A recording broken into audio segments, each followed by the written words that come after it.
Hey guys, tonight we're diving into something that might shatter your dreams and humble your ego. We're exploring what life is really like as an Olympic athlete. Forget the glory shots of medal ceremonies and the inspirational montages Hollywood sells you. The truth, you probably wouldn't last a single day in their world. So before you get comfortable, take a moment to like the video and subscribe, but only if you genuinely enjoy what I do here. And let me know in the comments where you're tuning in from and what time it is for you. It's always fascinating to see who's joining us from around the world. Now dim the lights, maybe turn on a fan for that soft background hum, and let's ease into tonight's journey together. Chapter 1, the 4:30 a.m. Reality Check. Congratulations, you've just woken up at 4:30 a.m. The good news, you're about to experience what it takes to compete at the highest level of human athletic achievement. The bad news, your body is about to become a science experiment, your social life is about to disappear, and your relationship with pain is about to get very, very intimate. Your feet hit the cold floor, and immediately you're reminded of yesterday's training. Your calves feel like someone took a baseball bat to them.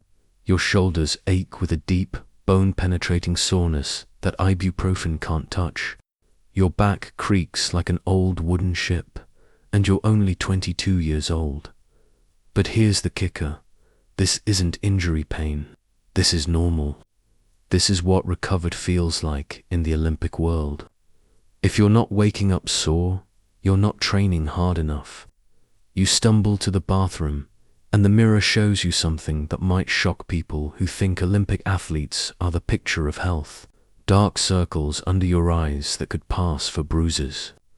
Skin that's either chalk dry from chlorine exposure or covered in ice burn marks from recovery sessions. Hair that's brittle from constant washing and pool chemicals. Your resting heart rate is somewhere around 35 beats per minute. For comparison, a normal person's is 60-80. Your body has adapted to function like a hibernating bear, except instead of sleeping all winter, you're about to put it through 8 to 12 hours of systematic torture. The shower water hits your skin, and you can map yesterday's workout by the tender spots. There's the rope burn on your palms from climbing drills. The bruise on your hip from repeatedly hitting the pool wall during flip turn practice. The raw spots on your feet from new spikes that are still breaking in. And this is just how you start your day. You haven't even begun training yet. Chapter 2, Breakfast, Fuel, or Punishment. You shuffle to the kitchen, and breakfast is waiting. But this isn't the hearty, satisfying meal you might imagine. This is precision nutrition, measured to the gram, timed to the minute, and about as exciting as reading insurance policies. Your breakfast consists of exactly 847 calories, broken down into specific macronutrient ratios that have been calculated by a sports nutritionist who knows more about your digestive system than you do. 6 egg whites, not whole eggs, because the yolks have too much fat for your current training phase. A cup of oatmeal measured with a digital scale, not estimated. Exactly 150 grams of berries, chosen not for taste but for their antioxidant profile. A protein shake that tastes like chalk mixed with artificial vanilla and false promises. You eat while standing at the kitchen counter, checking your training app that tracks everything. How much you ate, when you ate it, how you slept, your morning weight, your mood on a scale of 1 to 10. Every data point matters because your performance might come down to 1/100th of a second, and that difference could be hiding in your breakfast timing. Your coach has explained that eating for pleasure is a luxury Olympic athletes can't afford. Food is fuel, nothing more. You calculate every bite like an accountant balances books. Too many calories, and you'll carry extra weight that slows you down. Too few, and you'll bonk during training, potentially setting back weeks of progress. The social aspect of eating, gone, while your friends are enjoying weekend brunches and dinner dates. You're meal prepping on Sundays like you're preparing for the apocalypse. Tupperware containers filled with measured portions of chicken breast, brown rice, and steamed vegetables line your refrigerator like little soldiers. You can't remember the last time you ate something just because it tasted good.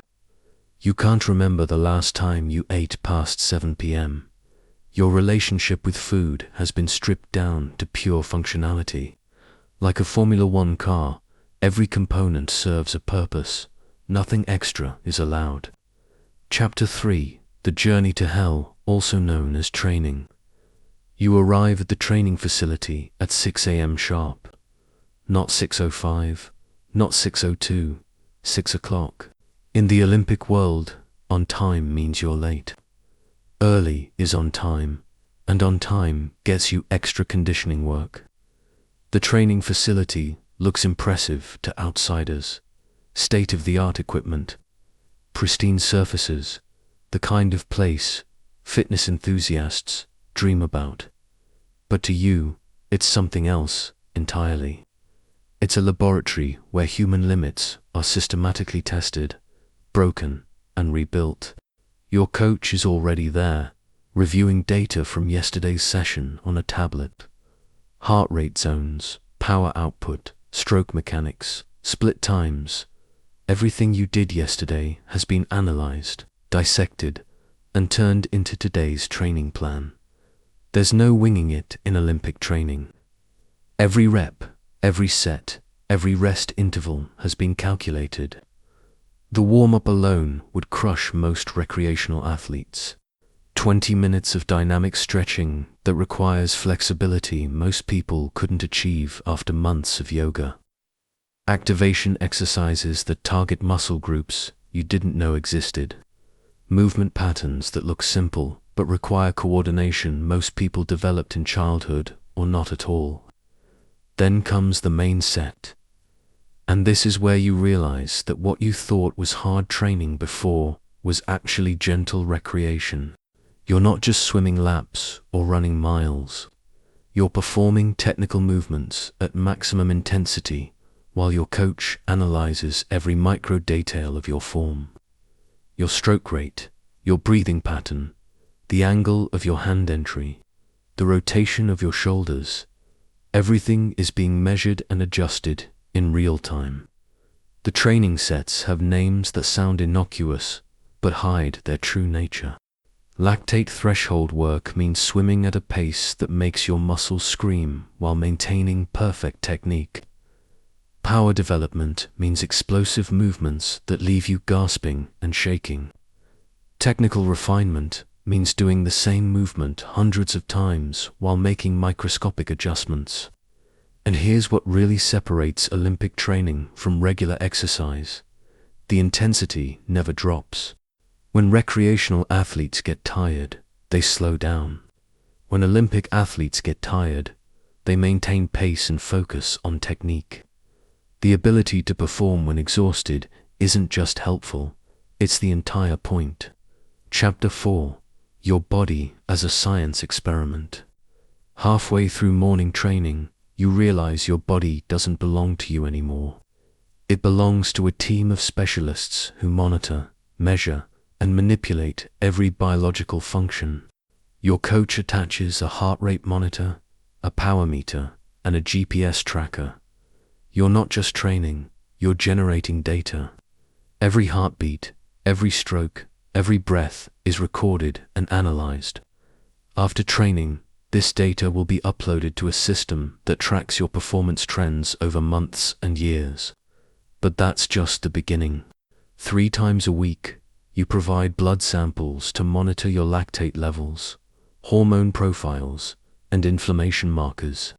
Once a month, you undergo VO2 max testing that pushes you to the absolute limit of your cardiovascular system, while scientists measure how efficiently your body uses oxygen.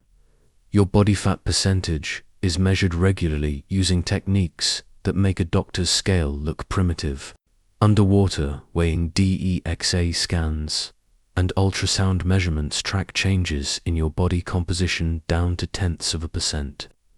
Sleep is monitored through devices that track your sleep stages, heart rate variability, and movement patterns. Your recovery isn't left to how you feel.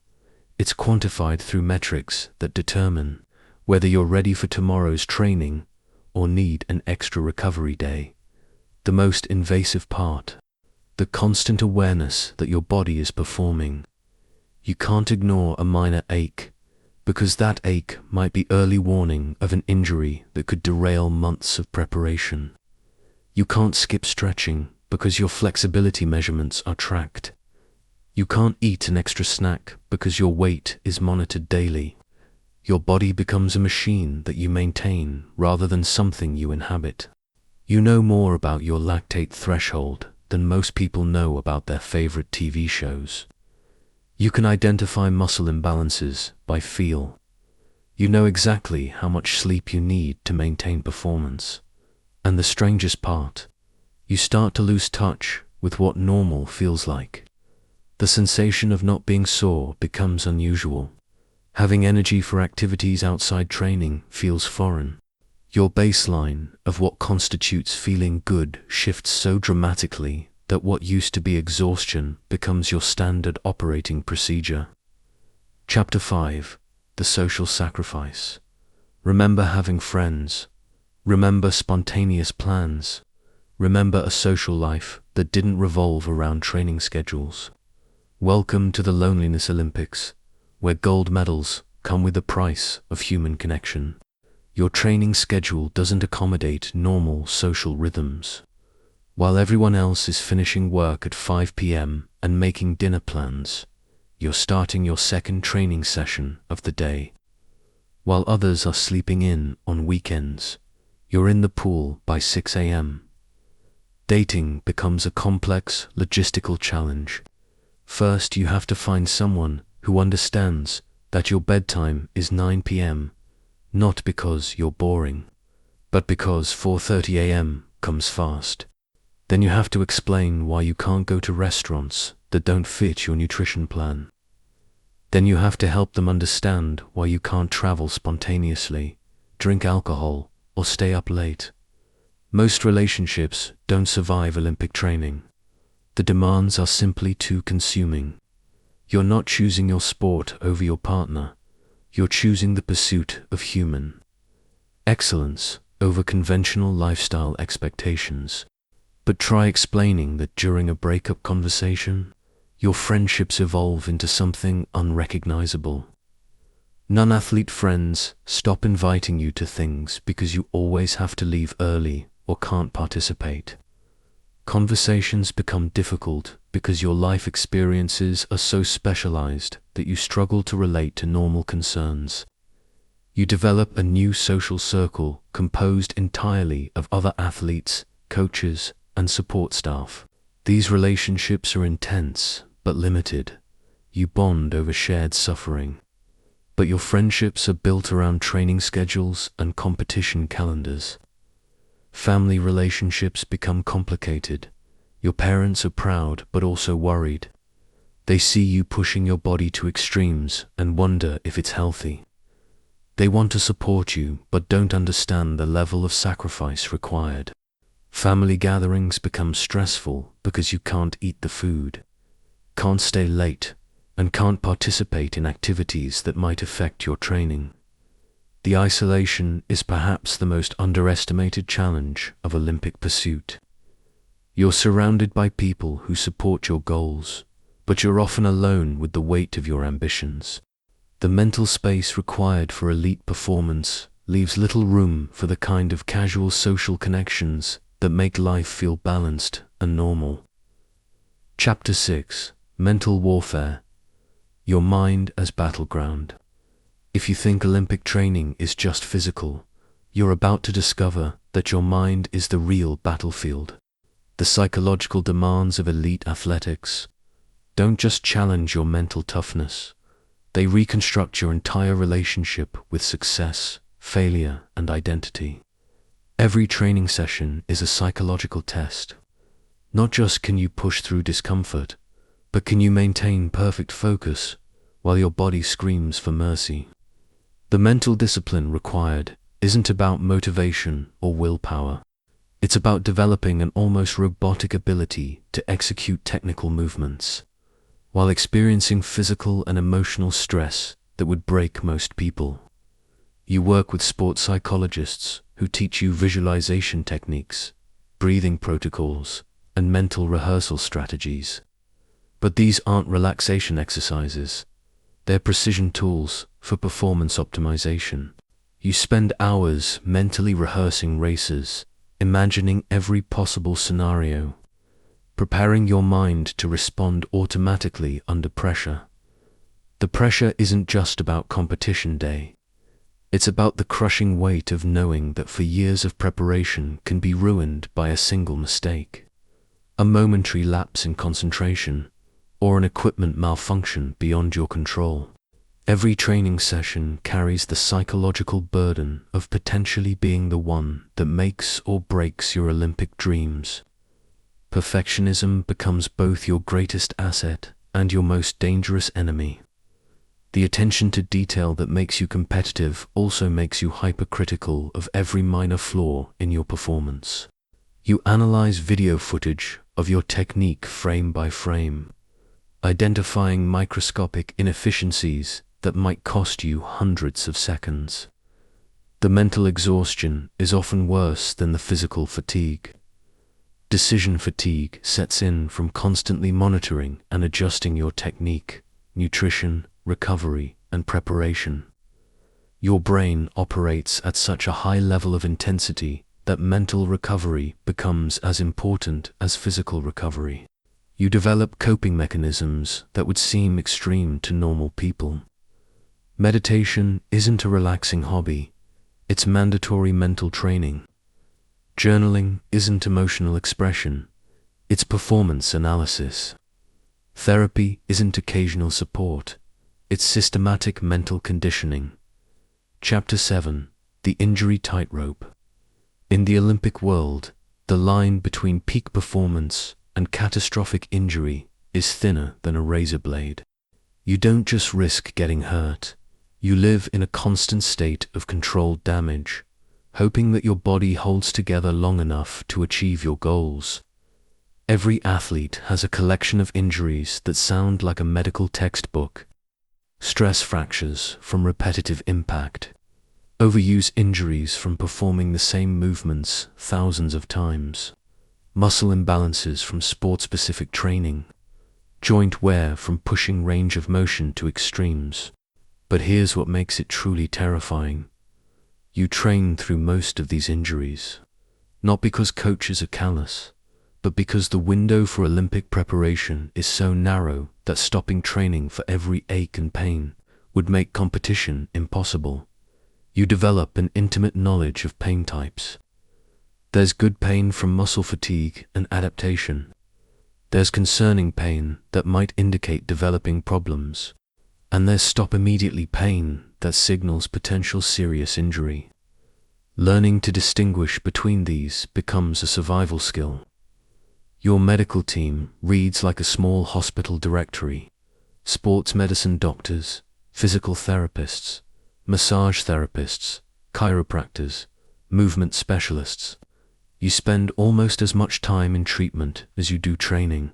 Recovery becomes a part-time job involving ice baths, compression therapy, electrical stimulation, and manual therapy techniques. The psychological aspect of injury management is brutal. Every unusual sensation triggers anxiety. Is this normal muscle fatigue or the beginning of something that could end your career? The paranoia becomes consuming. You analyze every step, every movement, every sensation for signs of impending breakdown. When injuries do occur, the recovery process is systematically precise. You don't just rest until you feel better. You follow protocols designed to minimize fitness loss while ensuring complete healing. This often means continuing modified training that maintains some aspects of your conditioning while protecting the injured area. The most psychologically challenging aspect is the uncertainty. Unlike other professions, where you can plan for career longevity, athletic careers are inherently unpredictable. A single injury at the wrong time can end years of preparation. Every training session carries the risk of career-altering consequences. Chapter 8. The financial reality behind the dream. Think Olympic athletes. Live glamorous lives, funded by endorsement deals and prize money. Time for a reality check that might make you reconsider your career choices. The vast majority of Olympic athletes live at or below the poverty line. While a few high-profile athletes in popular sports earn significant money, most athletes struggle financially throughout their careers. The cost of elite training far exceeds what most athletes earn from their sport. Your monthly expenses read like a small business budget. Coaching fees that can range from hundreds to thousands of dollars per month. Facility usage fees for access to Olympic-quality training venues. Equipment costs that are constantly mounting as gear wears out or technology improves. Travel expenses for competitions, training camps, and coaching seminars. These aren't vacation trips. They're necessary business expenses that can cost thousands of dollars per month. Hotel stays, flights, ground transportation, and meal expenses add up quickly when you're competing nationally and internationally. Medical and support services represent another major expense category. Sports medicine, physical therapy, massage, and psychological support are essential for elite performance, but they're rarely fully covered by insurance or sponsorships. Most Olympic athletes work part-time jobs or rely on family support to fund their training. This creates additional stress because you need flexible employment that accommodates training and travel schedules. Many athletes work as coaches, personal trainers, or in sport-related businesses that understand their commitments. The opportunity cost is staggering. While your peers are building careers, earning money, and establishing financial security, you're investing everything into a pursuit that has uncertain financial returns. The years spent training are years not spent building traditional career skills or earning money. Sponsorship deals, when they exist, often cover only a portion of expenses and come with obligations that add stress to an already demanding schedule. Appearance requirements, social media commitments, and promotional activities become additional work that you perform while maintaining full-time training. The financial pressure adds another layer of psychological stress to an already overwhelming pursuit. Worrying about money while trying to focus on performance creates a mental burden that affects training quality and competition results. Chapter 9. Competition Day, when everything matters. After months or years of preparation, competition day arrives. But this isn't just about performing. It's about managing a psychological and physiological state that most people never experience. Your pre-competition routine starts days before the actual event. Sleep becomes carefully managed through timing, environment, and sometimes supplementation. Nutrition is planned down to the specific timing of each meal and snack. Travel schedules are designed to minimize disruption to your preparation routine. The venue brings its own challenges. Different facilities have different characteristics: pool temperature, track surfaces, lighting, acoustics. These variables that seem minor to spectators can significantly impact performance at the elite level. You spend time during practice sessions adapting to the specific conditions. Warm-up routines that seemed second nature in training become psychological anchors in the high-stress competition environment. Every movement, every drill, every stretch follows a precisely choreographed sequence designed to prepare your body optimally while managing pre-race nerves. The staging area before your event is a surreal environment. Athletes employ different psychological strategies. Some listen to music, others engage in visualization, some prefer conversation, while others seek complete silence. The mental management of pre-race anxiety becomes as important as physical preparation. Then comes the moment that everything has been building toward. Years of training condensed into minutes or seconds of performance. The psychological pressure is unlike anything in normal human experience. Every technical element you've practiced thousands of times must be executed perfectly while managing nerves, excitement, and external pressure. The margin for error at Olympic level is virtually non-existent. Hundredths of seconds separate winning from losing. A single technical mistake can undo years of preparation.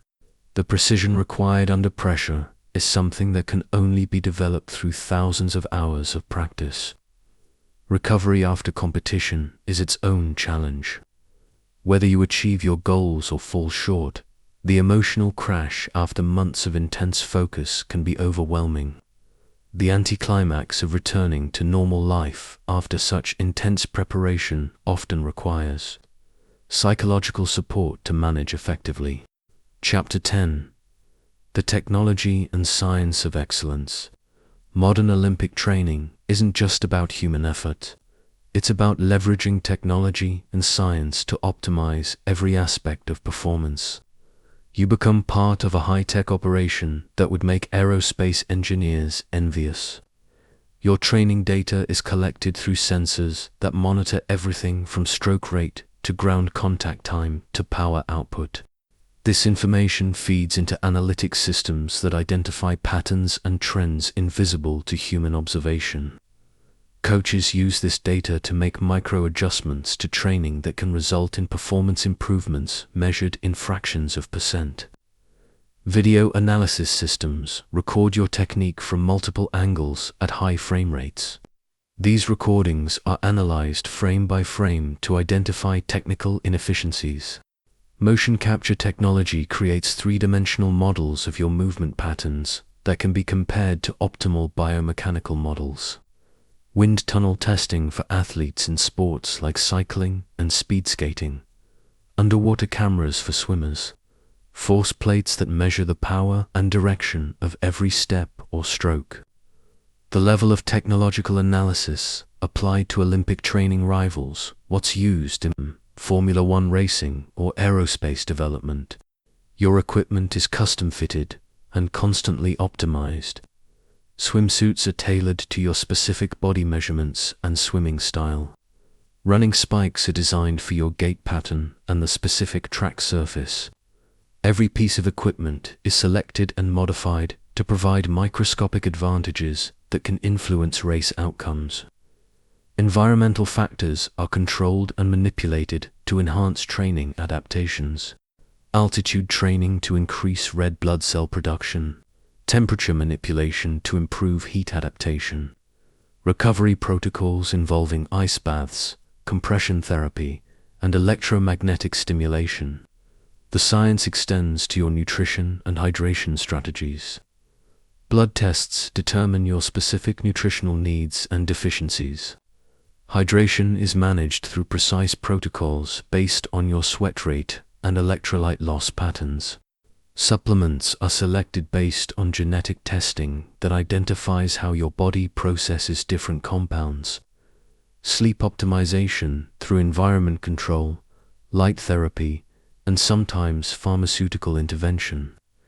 Your bedroom becomes a controlled environment designed to maximize recovery. Temperature, humidity, light exposure, and noise levels are all managed to optimize sleep quality. Chapter 11. The Psychology of Perfection.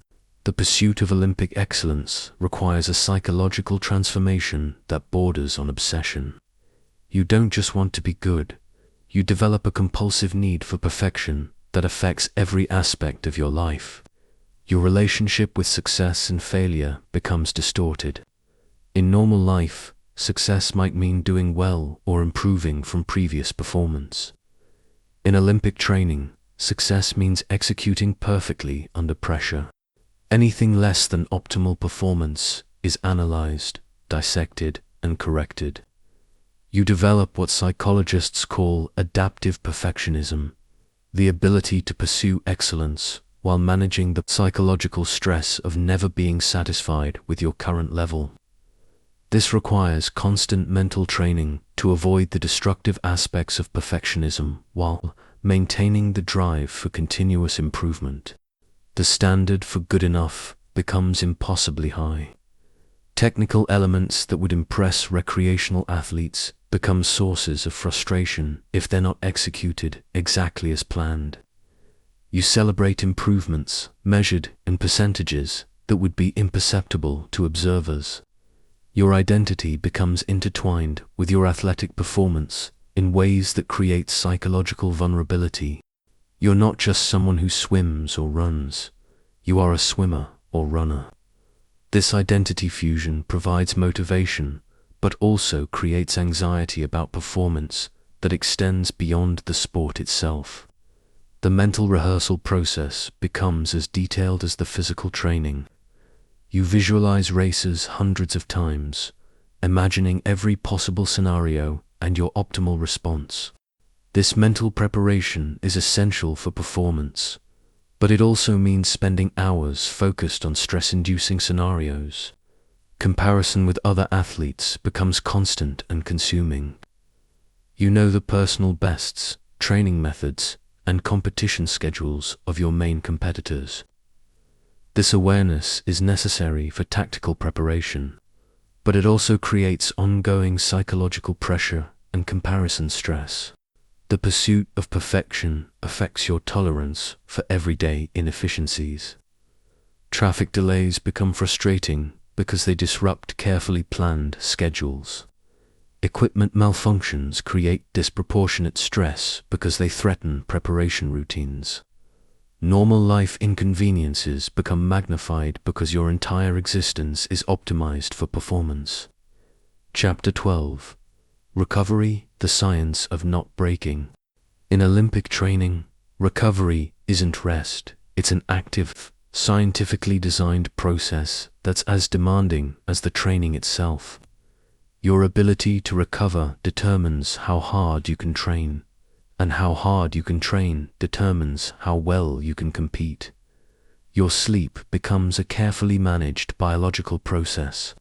Sleep tracking devices monitor your sleep stages, heart rate variability, and movement patterns. This data determines whether you're recovered enough for intense training or need additional rest. Room temperature, lighting, and noise levels are controlled to optimize sleep quality. Nutrition during recovery focuses on specific timing and composition of meals to maximize adaptation to training stress. Post-workout nutrition windows are calculated to optimize protein synthesis and glycogen replenishment. Meal timing is coordinated with sleep cycles to support recovery processes that occur during different sleep stages. Active recovery sessions involve specific exercises designed to promote blood flow and movement quality without adding training stress. These aren't casual activities, they're prescribed protocols with specific intensity ranges and duration requirements. Ice baths and contrast therapy protocols that involve precise temperature and timing requirements. These aren't just about reducing soreness, they're about managing inflammation and optimizing adaptation to training stress.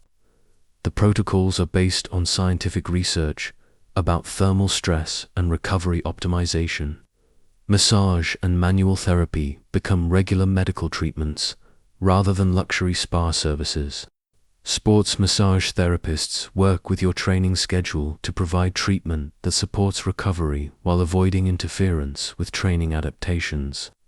Compression therapy, electrical stimulation, and other recovery modalities that use technology to enhance the body's natural recovery processes.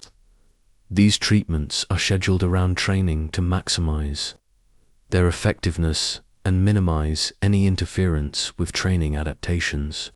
The psychological aspect of recovery is as important as the physical components. Mental recovery techniques, including meditation, visualization, and stress management strategies, The ability to mentally disengage from training stress becomes crucial for maintaining long-term motivation and focus.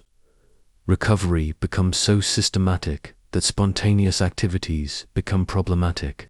You can't decide to go for a casual hike because that might interfere with planned recovery protocols. Social activities are evaluated based on their impact on sleep quality and stress levels. Chapter 13. The coaching relationship, surrendering control. Your relationship with your coach transcends normal professional boundaries.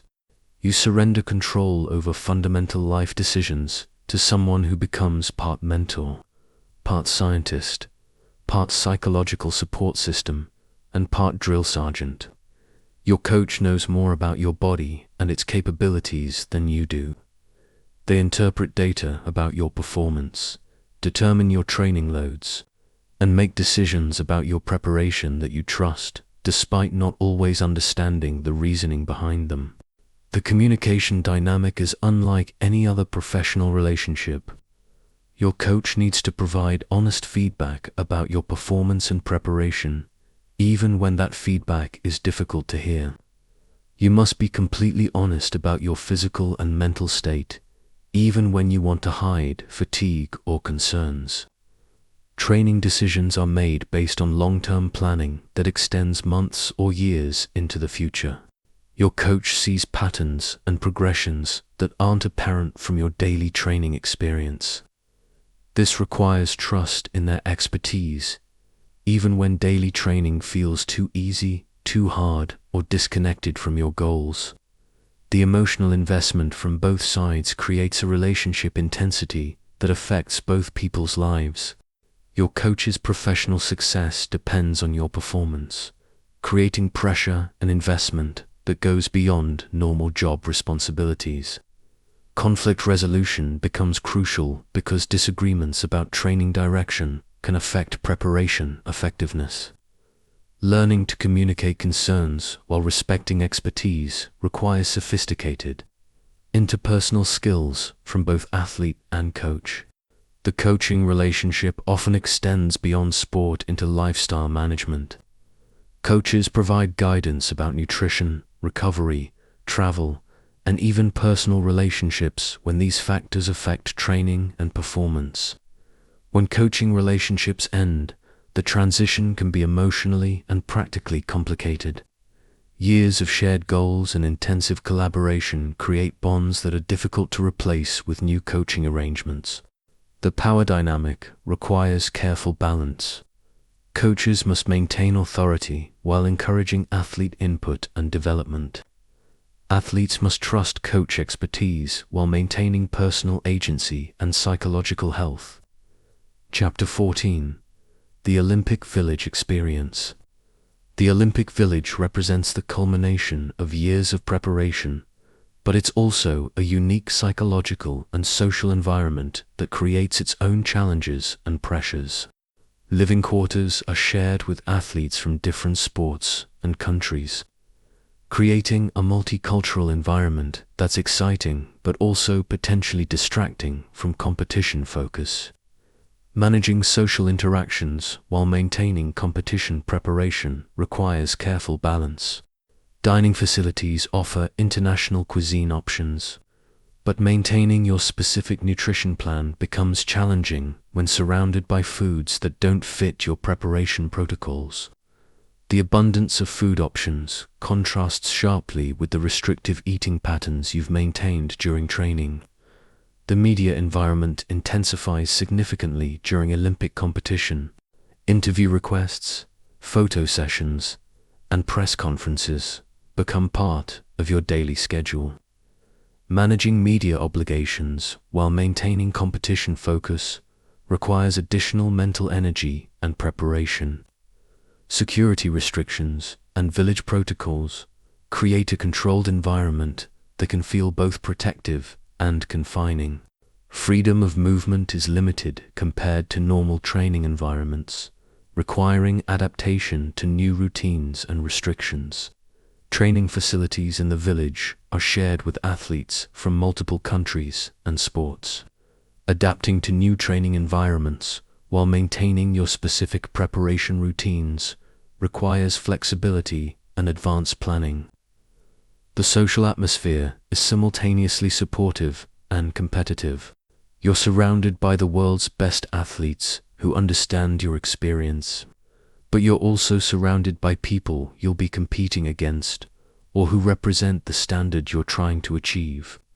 Sleep quality can be affected by new environments, different time zones, and the excitement and anxiety of competition. Managing these factors becomes crucial for maintaining the recovery protocols that support optimal performance. The duration of stay varies by sport and competition schedule, but the intensity of the environment is sustained throughout the experience. Some athletes arrive weeks before competition for training camps, while others arrive just days before their events. Chapter 15: Peak Performance Under Pressure. The moment of Olympic competition represents the convergence of years of preparation into minutes or seconds of performance. The psychological and physiological demands of performing optimally under extreme pressure are unlike anything in normal human experience. Pre-competition preparation intensifies in the days leading up to your event. Sleep, nutrition, and training are precisely managed to ensure you arrive at competition in optimal condition. This preparation requires balancing the maintenance of fitness with recovery from previous training. The competition venue brings its own unique stressors: crowd noise, media attention, and the presence of other elite athletes create an environment that can either enhance or inhibit performance, depending on your preparation and mental state. Warm-up routines become critical for transitioning from preparation mode to competition mode. These routines are precisely choreographed to prepare your body optimally while managing pre-competition nerves and excitement. The staging area before competition is where final mental preparation occurs. Athletes employ different strategies: visualization, music, social interaction, or isolation based on their individual psychological needs and preparation methods. The competition itself requires executing technical skills that have been practiced thousands of times, but now under pressure that can affect coordination, decision-making, and confidence. The ability to perform automatically while managing pressure is developed through specific training methods. Race tactics and strategic decisions must be made in real time while experiencing maximum physical and psychological stress. These decisions are based on years of preparation and analysis, but must be executed instinctively during competition. The margin for error at Olympic level means that small technical mistakes or tactical errors can determine the difference between achieving goals and falling short of expectations. This pressure requires mental training that prepares athletes for the psychological demands of competition. Recovery after competition involves managing the emotional response to performance, regardless of the outcome. The physiological stress of maximum effort competition requires specific recovery protocols to prepare for subsequent events or to begin the transition back to training. Chapter 16: The Aftermath, Life After the Pursuit. Whether you achieve your Olympic goals or fall short, the transition back to normal life presents challenges that most people never consider. Your entire identity and lifestyle have been organized around the pursuit of athletic excellence, and the sudden absence of that structure can be psychologically devastating. The post-competition depression that many Olympic athletes experience isn't just disappointment about results. It's the loss of purpose and identity that defined your existence for years. The goal that organized every decision and sacrifice is suddenly gone, leaving a void that normal life activities can't immediately fill. Career transition becomes a major life challenge. The skills developed through elite athletic training, discipline, goal setting, pressure management are valuable in other pursuits. but the specific technical knowledge and physical capabilities that defined your expertise have limited application outside of sport. Financial realities often require immediate attention. Years spent focused on athletic achievement rather than traditional career development means starting over professionally at an age when peers have established careers and financial security. Relationships require rebuilding and redefinition. The people who supported your athletic goals may not understand your post-competition needs and challenges. Social connections that were built around training and competition may not translate to normal life circumstances. Physical health management continues, but with different goals and priorities. Your body has been optimized for specific performance requirements that are no longer relevant. Learning to exercise for health and enjoyment rather than performance optimization requires psychological adjustment. The knowledge and experience gained through Olympic pursuit create opportunities for careers in coaching, sports science, or sport media. However, these transitions require developing new skills and often involve accepting lower financial compensation than might be expected given your level of achievement. Some athletes struggle with the loss of the structured, goal-oriented lifestyle that elite training provided. The absence of daily challenges and measurable progress markers can lead to feelings of aimlessness and lack of purpose in normal life activities. Identity redefinition becomes a crucial psychological process. Learning to see yourself as someone other than an elite athlete requires grieving the loss of that identity while building confidence in new roles and capabilities. Chapter 17. The hidden costs no one discusses. Beyond the obvious sacrifices of time, money, and social connections, the pursuit of Olympic excellence extracts hidden costs that become apparent only after years of commitment to elite training. Your relationship with your body becomes fundamentally altered. Normal people exercise for health, stress relief, or enjoyment. Your body becomes a performance machine that you monitor, maintain, and push to extremes. This utilitarian relationship with your physical self can persist long after competition ends. Risk tolerance in other life areas often becomes distorted. After years of managing calculated physical risks in training and competition, normal life risks can seem either insignificant or disproportionately threatening, depending on the context. Decision-making processes become influenced by performance optimization thinking. The cost-benefit analysis applied to training decisions extends to other life choices, sometimes creating difficulty with decisions that have emotional or social rather than performance-based optimal outcomes. Pain tolerance and body awareness become permanently altered.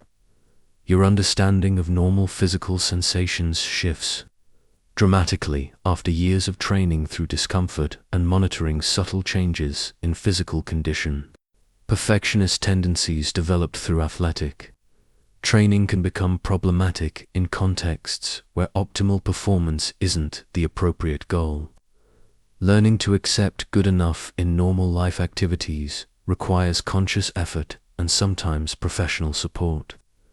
The intensity of focus required for elite performance can make normal life activities feel understimulating or meaningless. Work projects, social activities, and recreational pursuits may seem trivial compared to the importance and intensity of athletic goals. Educational opportunities missed during peak training years can limit career options after athletic retirement. While some athletes pursue education during their competitive careers, the time and mental energy required for optimal performance often conflicts with academic achievement. Family planning becomes complicated by the physical demands of training and the uncertainty of athletic career duration. The window for peak performance often coincides with optimal years for starting a family, creating difficult choices about life priorities. Geographic flexibility is limited by access to training facilities and coaching expertise. Career and family decisions become constrained by the need to maintain access to the support systems required for elite performance. Chapter 18: The Science of Suffering. What separates Olympic athletes from recreational competitors isn't just talent or dedication. It's the systematic development of the ability to perform optimally while experiencing extreme discomfort. This isn't about pushing through pain. It's about rewiring your nervous system's response to physiological stress. Lactate threshold training involves exercising at intensities that flood your muscles with metabolic byproducts that create burning sensations and muscle fatigue. Normal people slow down when they experience these sensations. Olympic training teaches you to maintain pace and technical precision while your body screams for relief. The psychological adaptation to discomfort involves developing what sports scientists call pain tolerance and pain threshold improvements. These represent actual changes in how your nervous system processes and responds to uncomfortable sensations. Breathing protocols during high-intensity exercise become conscious technical skills rather than automatic responses.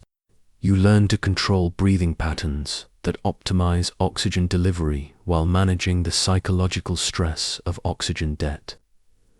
VO2 max training pushes your cardiovascular system to its absolute limits.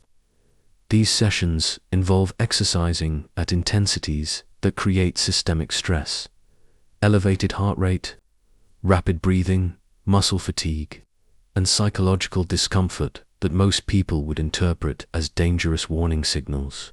The adaptation process involves repeated exposure to physiological states that feel like medical emergencies to untrained individuals.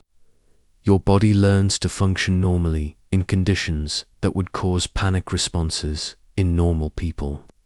Recovery between high-intensity intervals becomes an active skill.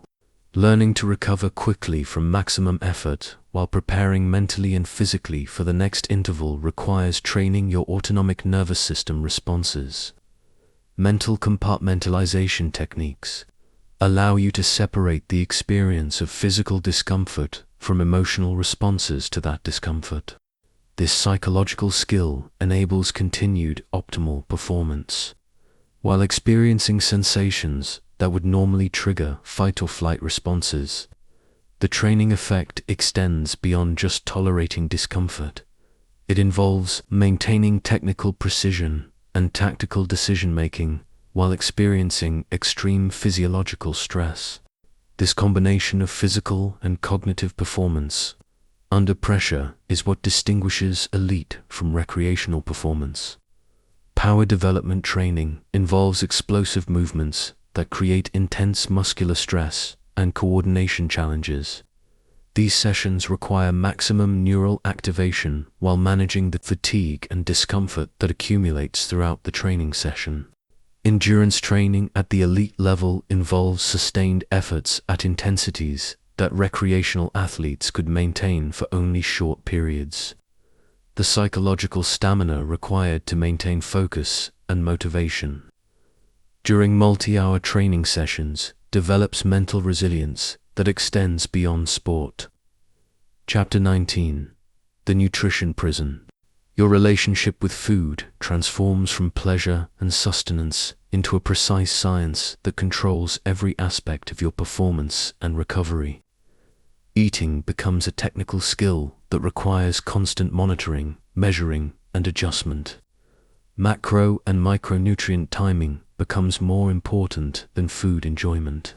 You consume specific ratios of carbohydrates, proteins, and fats at calculated intervals to optimize energy availability, recovery, and adaptation to training stress. Hydration protocols involve monitoring fluid intake, electrolyte balance, and urine color to ensure optimal cellular function. Dehydration of even 2% can significantly impact performance, making water consumption a constant consideration throughout each day. Body weight fluctuations are tracked daily to monitor hydration status. Recovery from training and the effectiveness of nutrition protocols. Weight changes of a few pounds can indicate problems with nutrition timing or recovery status. Food timing around training sessions follows strict protocols designed to optimize energy availability during exercise and recovery afterwards. Pre-training meals are consumed at specific intervals to ensure digestion is complete but energy stores are full. Post-training nutrition windows require immediate consumption of specific nutrient combinations to maximize recovery and adaptation. These meals often need to be consumed when you have no appetite due to exercise-induced nausea or fatigue. Supplement protocols involve dozens of different compounds taken at specific times to address individual deficiencies or enhance specific aspects of performance. The cost and complexity of supplementation resembles a medical treatment regimen. Travel nutrition requires advanced planning to maintain optimal nutrition when normal food sources aren't available. Competition travel often involves packing specific foods and supplements to ensure consistency in nutrition protocols. Social eating becomes problematic because restaurant meals don't fit the precise macronutrient requirements of your training phase. Social gatherings that revolve around food become sources of stress rather than enjoyment. Food preparation becomes a time-consuming daily requirement. Meal planning, shopping, and preparation can consume several hours per day to ensure that nutrition protocols are followed precisely. The psychological relationship with food becomes complex and sometimes problematic. Food restriction and precision can lead to obsessive behaviors around eating that persist after competitive careers end. Chapter 20. The Equipment Arms Race. In Olympic competition, equipment advantages, measured in fractions of percent, can determine the difference between winning and losing. This creates an ongoing technological and financial race that affects every aspect of your preparation. Swimwear technology involves suits that cost hundreds of dollars and are designed for specific body measurements and swimming styles. The compression, buoyancy, and drag characteristics of competition suits can measurably affect performance times. Running shoes are custom fitted and selected based on your specific gait pattern, foot structure, and the particular track surface where you'll compete. Spike length, plate stiffness, and upper construction are all variables that can influence performance. Equipment testing becomes an ongoing process throughout your career. New technologies are constantly being developed, and determining whether new equipment provides advantages requires extensive testing that takes time away from other training activities. The financial burden of optimal equipment can be substantial. Top-level equipment costs thousands of dollars annually, and the advantage provided by equipment often requires the most expensive options available. Custom fitting and modification services are often necessary to optimize equipment for your specific biomechanics and performance requirements. This specialized service adds significant cost and complexity to equipment selection. Travel with specialized equipment creates logistical challenges and additional expenses. Competition travel often requires shipping equipment separately or paying excess baggage fees for specialized gear. Equipment, maintenance, and replacement schedules must be carefully managed to ensure optimal performance without equipment failure during important competitions. Backup equipment is often necessary, doubling the financial investment. The psychological aspects of equipment confidence affect performance. Trusting your equipment allows you to focus completely on performance, while equipment concerns can create distraction and anxiety during competition. Technology integration involves using electronic devices to monitor and optimize performance during training. Power meters, stroke rate monitors, and GPS devices provide real-time feedback, but require learning to interpret and respond to the data while training. Equipment regulations in competition create additional complexity. Understanding and complying with sport-specific equipment rules, while optimizing performance within those constraints, requires constant attention to regulatory changes. Chapter 21: The Injury. Tightrope walk. Elite athletic training exists in the narrow space between optimal adaptation and catastrophic breakdown. Managing this balance requires constant attention to signs of overuse while maintaining the training intensity necessary for peak performance. Overuse injuries develop gradually through repeated stress that accumulates faster than your body can adapt and recover. These injuries often have no specific incident that causes them. They develop through the normal process of elite training. Early warning signs include changes in movement patterns, slight increases in resting heart rate, decreased motivation, and small decreases in performance that might seem insignificant but indicate developing problems. Injury prevention protocols involve daily monitoring of joint mobility, muscle tension, and movement quality. These assessments require significant time and expertise to perform effectively and interpret accurately. When injuries do occur, the rehabilitation process must maintain fitness levels while allowing healing. This requires specialized expertise to design modified training that doesn't aggravate injuries while preventing detraining effects. The psychological impact of injuries includes anxiety about return to full training, fear of re-injury, and frustration with modified training that doesn't feel like productive preparation for competition. Chronic pain management becomes a normal part of elite athletic careers. Learning to distinguish between normal training discomfort and pain that indicates injury requires experience and professional guidance.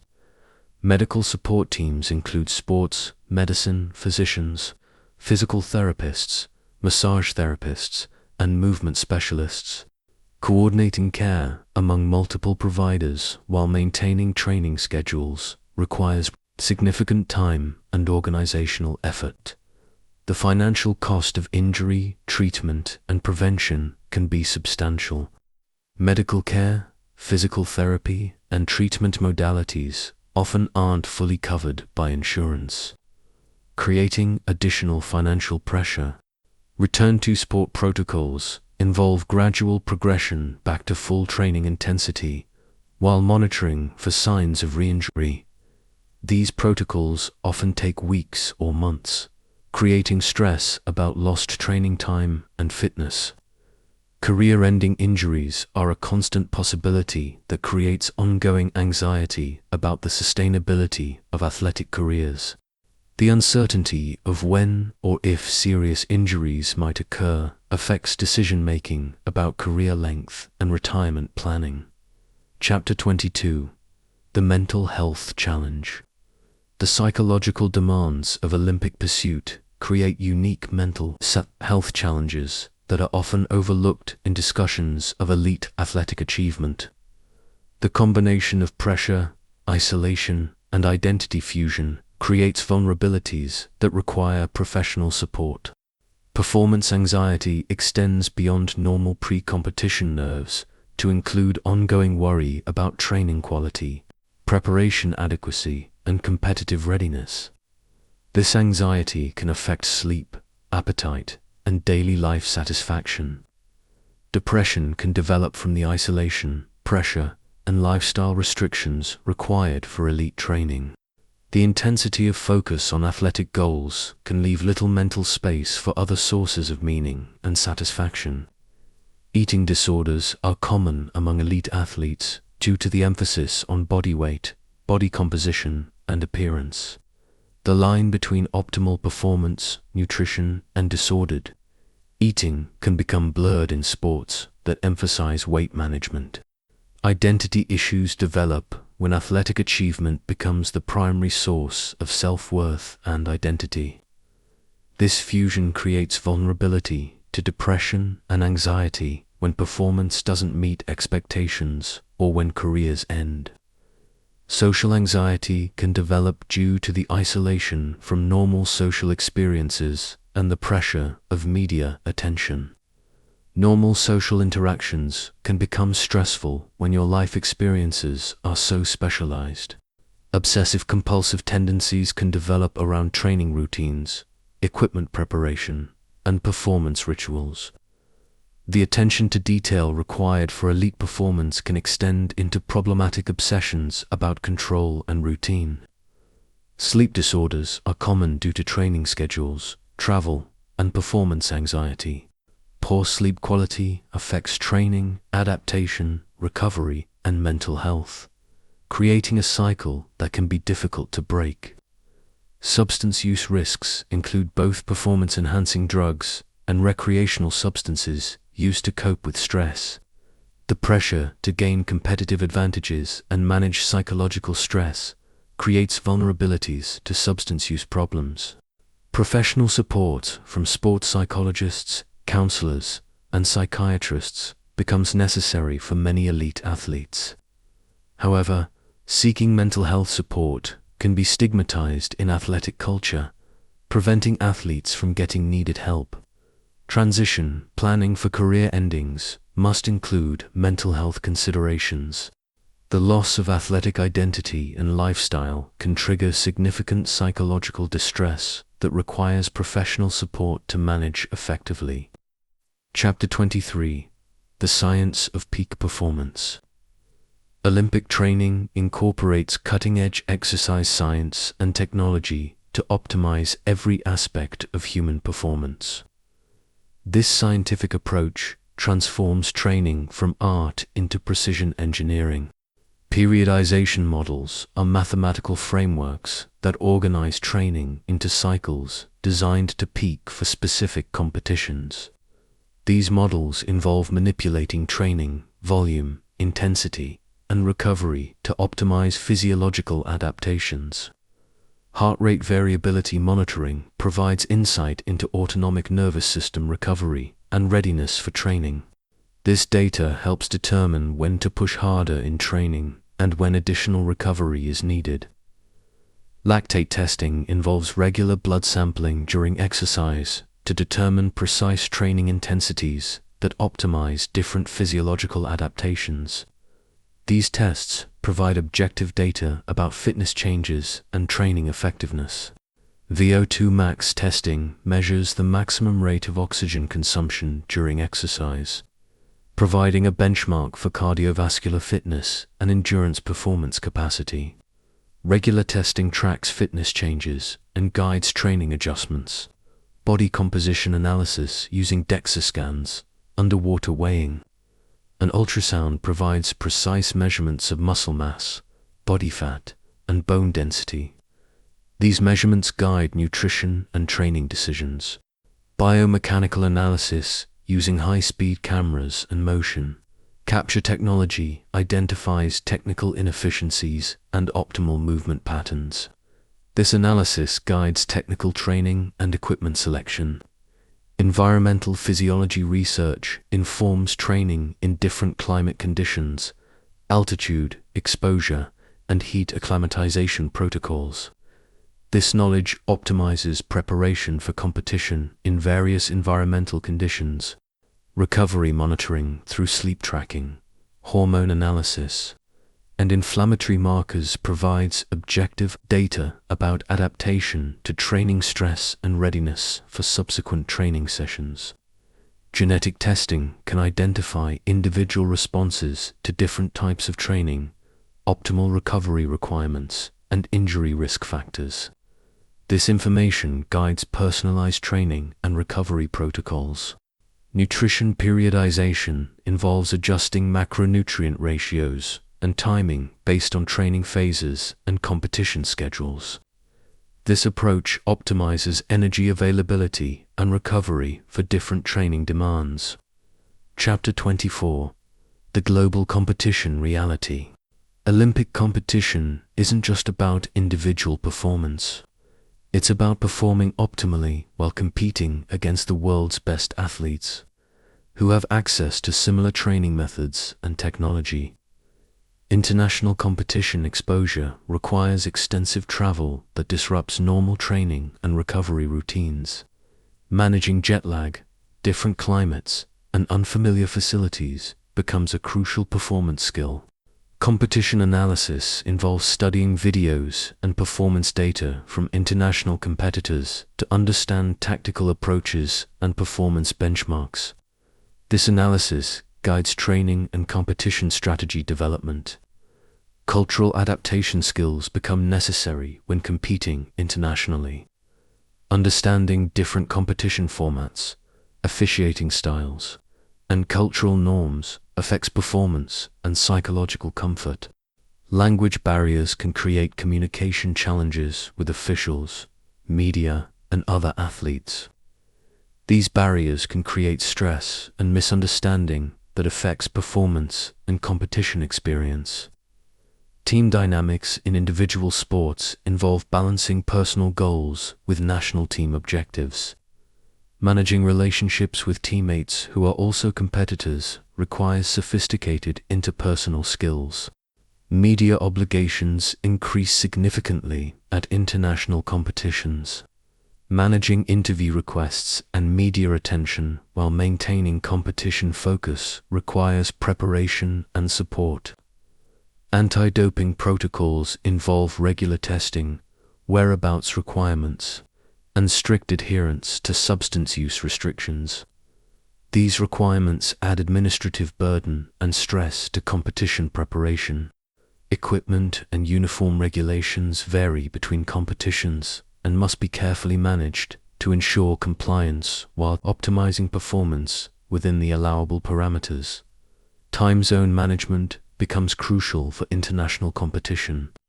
Developing protocols for adjusting sleep and training schedules for different time zones affects preparation quality. Political factors can affect competition experiences through diplomatic tensions, security concerns, and varying levels of support from national federations. Chapter 25. The ultimate question: was it worth it? After examining every aspect of the Olympic pursuit, the sacrifices, the suffering, the science, and the dedication, you're left with the ultimate question that every elite athlete must answer: was the pursuit worth the cost? The measurable costs are substantial. Years of social isolation, financial sacrifice, physical stress that affects long-term health, and opportunity costs of foregone career development. The psychological toll includes identity fusion, mental health challenges, and the uncertainty of success despite maximum effort. The benefits are both tangible and intangible. The development of mental resilience, discipline, and goal-setting skills that transfer to other life pursuits. The experience of testing human limits and discovering capabilities that few people ever explore. The knowledge that you pursued excellence without compromise. For some athletes, the achievement of Olympic goals validates every sacrifice made during the pursuit. The moment of optimal performance at the highest level of competition provides meaning that retroactively justifies years of preparation. For others, falling short of Olympic goals creates a complex emotional reality where the journey's value must be evaluated independently of the outcome. The skills and experiences gained through the pursuit often provide value that isn't reflected in competition results. The transformation that occurs through Olympic pursuit is permanent and profound. Your understanding of commitment, sacrifice, and human potential is forever altered by the experience of systematic excellence pursuit. Long-term health consequences vary among athletes and sports. Some experience ongoing physical problems related to training stress, while others maintain high levels of health and fitness throughout their lives. Career transitions after Olympic pursuit can be challenging but also rewarding. The skills developed through elite training often translate to success in business, coaching, and other demanding pursuits that require discipline and goal achievement. Relationships that survive the Olympic pursuit often become stronger due to the shared understanding of sacrifice and commitment. However, relationships that don't survive the process represent real losses that affect long-term life satisfaction. The question of worth is ultimately individual and depends on personal values, goal, achievement, and life satisfaction measures that vary among people. Some athletes describe the pursuit as the most meaningful experience of their lives, while others express ambivalence about the costs and benefits. What remains consistent among Olympic athletes is the understanding that they tested themselves at the highest level possible. Regardless of outcomes, they know they pursued excellence without reservation and discovered capabilities they never would have known existed. Chapter 26. The support team's hidden sacrifice. You think your sacrifice as an Olympic athlete is impressive. Let's talk about the people who sacrifice everything for your Olympic dream. And they're not even the ones competing. Meet the parents who remortgage their homes, not once, but 3 times, to fund their child's training. While you're focused on technique and performance, your mother is working 2 jobs and selling family heirlooms to pay for coaching fees that cost more than most people's annual salaries. Your father hasn't taken a vacation in 8 years, not because he doesn't want to, but because every extra dollar goes toward your training camp fees, equipment upgrades, and travel expenses. He drives a 15-year-old car with 200,000 miles on it while paying for your custom-fitted racing suits that cost more than his monthly grocery budget. The family dinner table conversations revolve entirely around your training schedule, competition calendar, and performance analysis. Your younger siblings learn early that family resources, attention, and decision-making all center around your athletic pursuits. They grow up feeling invisible, their own interests and needs perpetually secondary to your Olympic goals. Your coach works 16-hour days for a salary that barely covers their basic living expenses. They arrive at the pool before sunrise and leave after dark, spending more time with you than with their own family. Their expertise, developed over decades, is compensated at rates that would make minimum wage workers sympathetic. The emotional toll on your coach extends beyond long hours. They carry the psychological burden of your success and failure, knowing that their professional reputation depends entirely on your performance. When you have bad training days, they go home and lie awake, wondering what they could have done differently. Your massage therapist sees the physical damage accumulating in your body and knows that some of it will never fully heal. They work on your overused muscles and inflamed joints, while remaining professionally obligated to help you continue training rather than recommending the rest your body desperately needs. The sports medicine team becomes ethically compromised between their medical training that prioritizes long-term health and the pressure to keep you competing. They prescribe treatments and pain management strategies that allow continued training while knowing the cumulative damage might affect your quality of life for decades. Your siblings develop resentment that they're not allowed to express. Family vacations are cancelled because of your competition schedule. Family celebrations are moved to accommodate your training. Their own activities and interests receive minimal support, because all family resources are directed toward your Olympic pursuit. The support team's marriages suffer at rates that would alarm social scientists if anyone bothered to study them. Coaches divorce because they spend more time with athletes than spouses.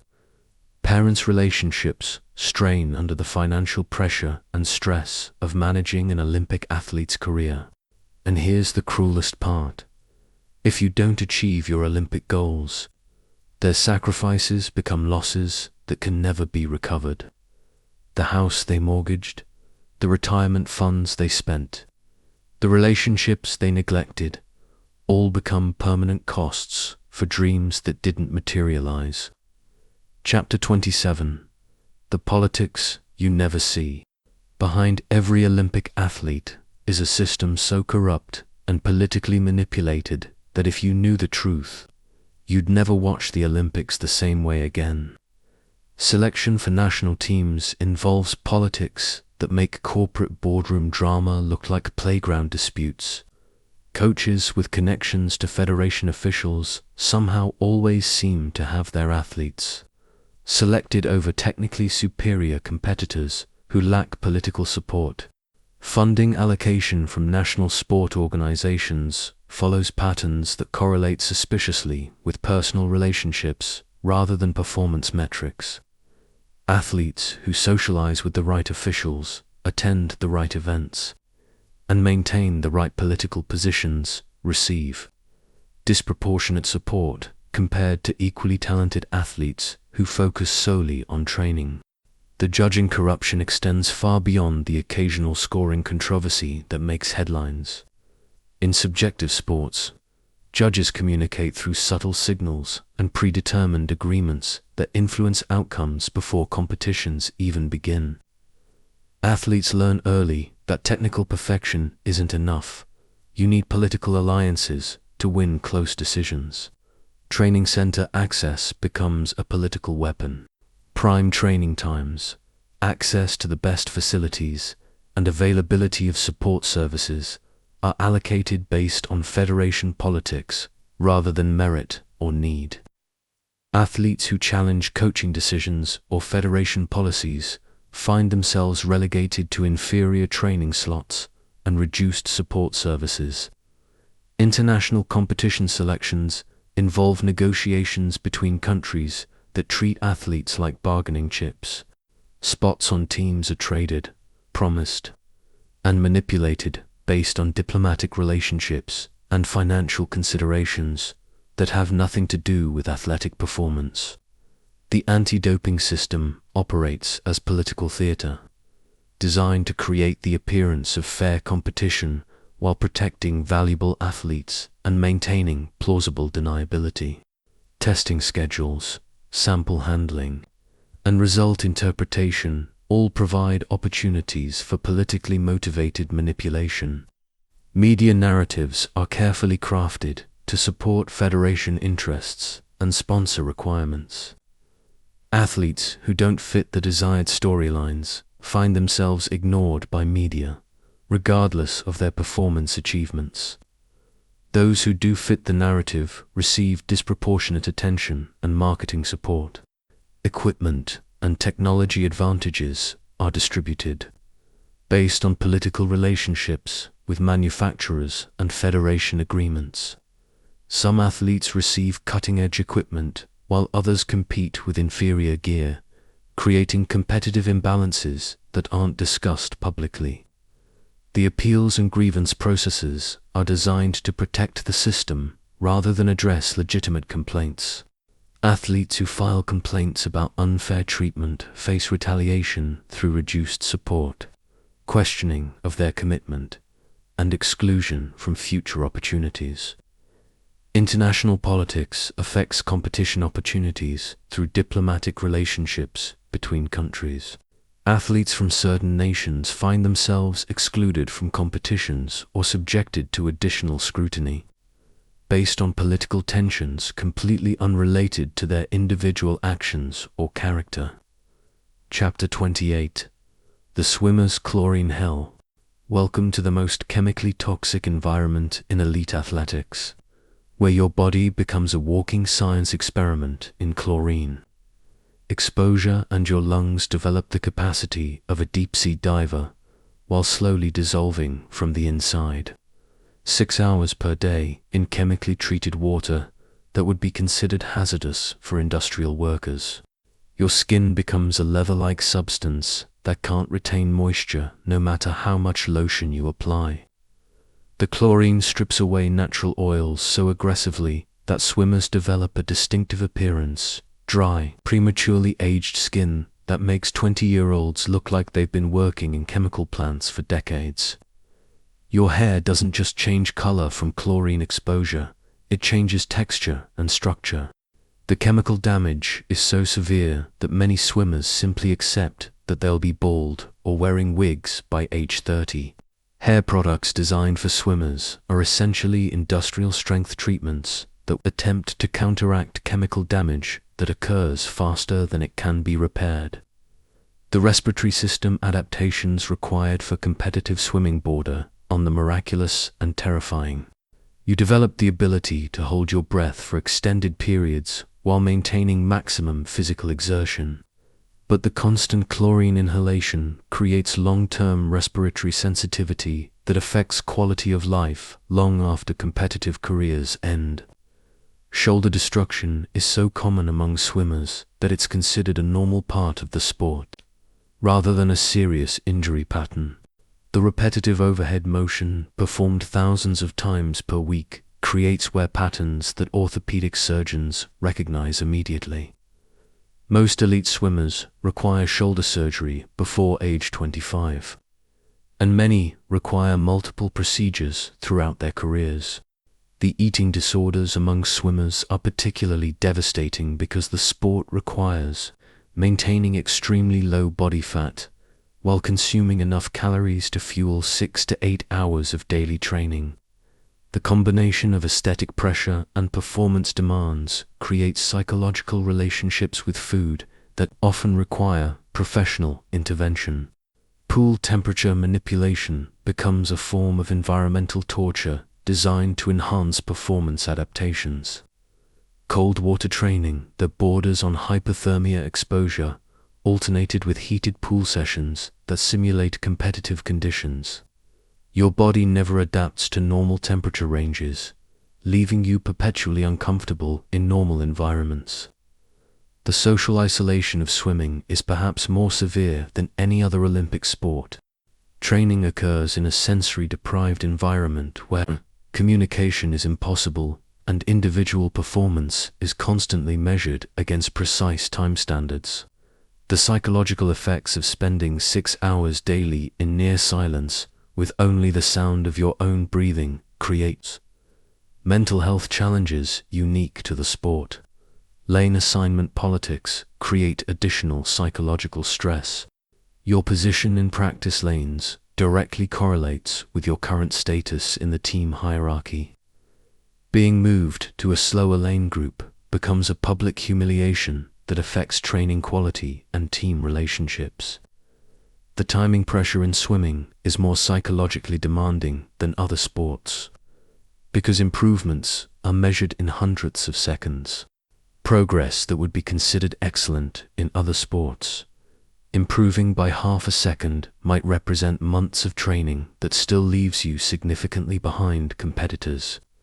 Equipment costs specific to swimming include not just suits and goggles, but access to specialized training facilities with specific pool configurations, depths, and lane arrangements. The difference in training quality between premier facilities and standard pools creates competitive advantages that are impossible to overcome through effort alone. Chapter 29. The Runner's Biomechanical Prison. Running at the elite level transforms your body into a precision machine that's simultaneously the most efficient and most fragile version of human locomotion ever developed. Stress fractures become a rite of passage that every serious distance runner experiences multiple times throughout their career. These aren't dramatic injuries with specific incident moments. They develop gradually through the accumulated impact of millions of foot strikes that eventually exceed your bone's ability to repair itself. Your feet transform into something that no longer resembles normal human anatomy. Calluses thick enough to prevent normal shoe wearing.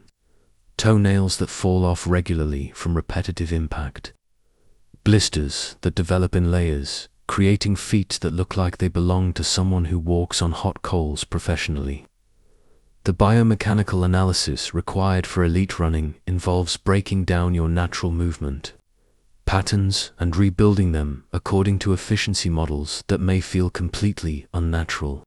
Every aspect of your running form, foot strike, cadence, arm swing, breathing pattern is modified to optimize performance, often at the cost of comfort or natural movement. Altitude training involves relocating to environments where oxygen availability is reduced to levels that would be considered dangerous for normal activities.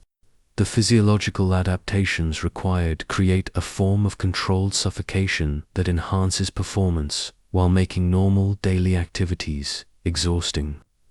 Weight obsession in distance running creates eating disorder patterns that are particularly dangerous because they're disguised as performance optimization. The pursuit of an optimal power-to-weight ratio leads to weight management strategies that border on starvation and create long-term metabolic damage. Temperature extreme training involves deliberate exposure to heat and cold conditions that test the limits of human thermoregulation. Heat training in conditions that would be considered unsafe for normal exercise, followed by cold exposure training that simulates hypothermic conditions. The running economy improvements required at elite levels involve efficiency gains measured in percentages so small they're barely detectable. But these microscopic improvements require training modifications that affect every aspect of daily life. Stride length adjustments measured in centimeters, cadence changes of a few steps per minute, breathing pattern modifications that must become automatic. Career longevity in distance running is inversely related to training intensity, creating a psychological dilemma where the training required to compete at elite levels accelerates the end of competitive viability. Most elite distance runners have competitive careers spanning less than 8 years before accumulated damage forces retirement.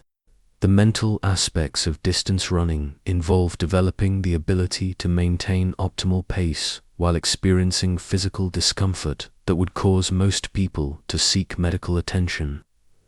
The psychological training required to ignore pain signals and maintain technical precision while exhausted is a form of mental conditioning that affects personality and stress response patterns.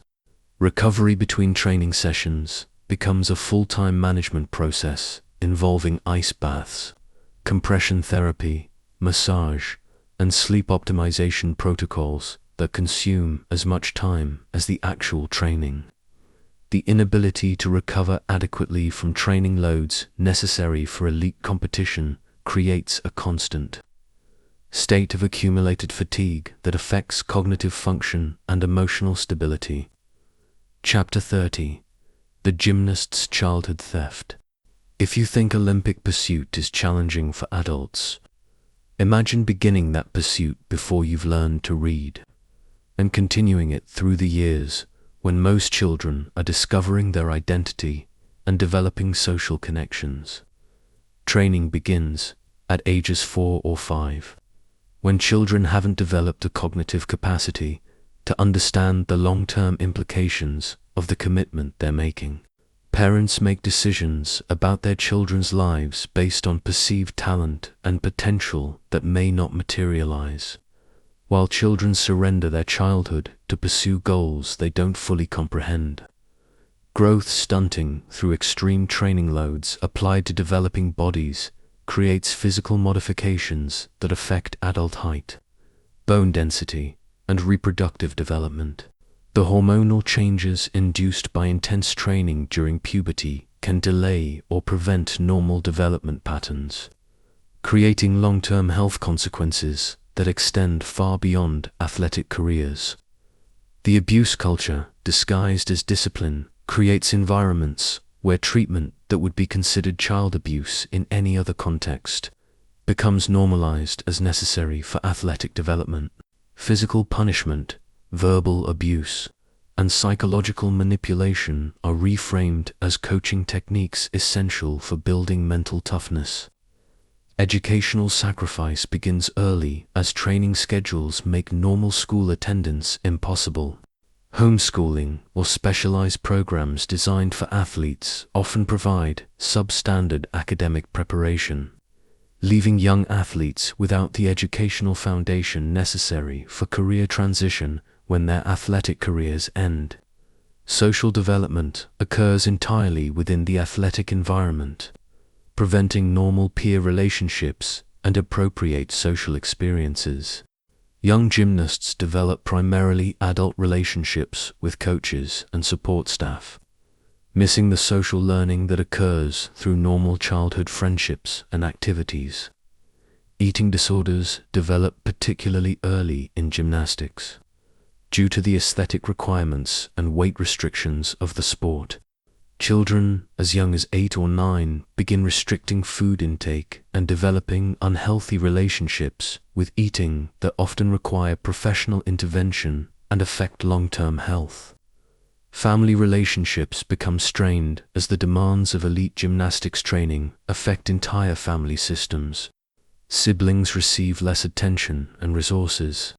Family finances are redirected toward gymnastics expenses, and family decisions are made based on training and competition schedules rather than normal family priorities. The competitive environment among young gymnasts creates psychological pressure that most adults would struggle to manage. Children compete against peers for limited spots on teams, access to better coaching, and opportunities for advancement, creating stress levels that affect emotional development and self-esteem. Injury rates among young gymnasts are significantly higher than other youth sports due to the complexity and physical demands of the skills required. The pressure to continue training through injuries that would sideline athletes in other sports creates patterns of pain tolerance and injury minimization that affect lifelong health. Career endings in gymnastics often occur during adolescence, when most people are just beginning to explore their interests and capabilities.